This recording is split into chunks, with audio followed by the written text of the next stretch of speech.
मुँह मारो सरवा के हमरा घरे अइला के बोतल बर्तन चढ़ा देले बा कि तोहरा दीदिया के कजराए सारे झगड़ा करा देले बा। तोहरा दीदिया के कजराए सारे झगड़ा करा देले बा कि तोहरा कहला से रुपया नहीं छोड़ दे हम हो हमारा भैया के सिकड़ी पहनाई दे हो कि तोहरा कहला से रुपया नहीं छोड़ दे हम हो हमारा भैया के सिकड़ी पहनाई दे हो। तोहरा दीदिया के लहंगा सारे झगड़ा करा देले बा। तोहरा दीदिया के लहंगा सारे झगड़ा करा देले बा। तोहर पागल भइल मती हमर होला दूर गति तोहर पागल भइल मती हमर होला दूर गति तोहर निंदिया उड़ा देले बा। तोहरा दीदिया के कजरा सारे झगड़ा करा देले बा। तोहरा दीदिया के कजरा सारे झगड़ा करा देले बा।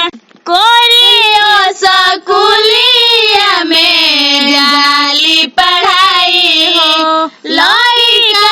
लइका में करेली लड़ाई अब चले डगरो कलच के कमर सरवा आगे पीछे चले सबके धड़ के जिगर जब चले डगरो कलच के कमर सरवा आगे पीछे चले सबके धड़ के जिगर।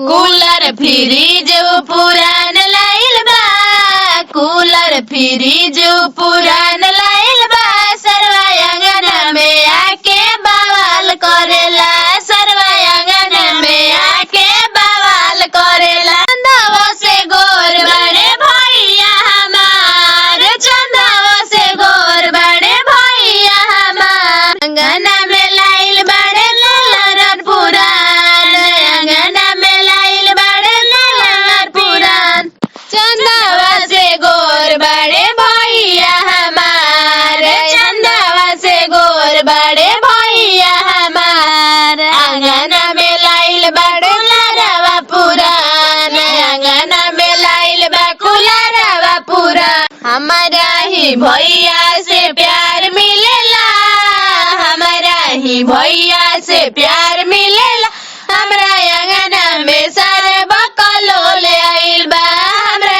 आंगन में सारे बकलोल लागेला।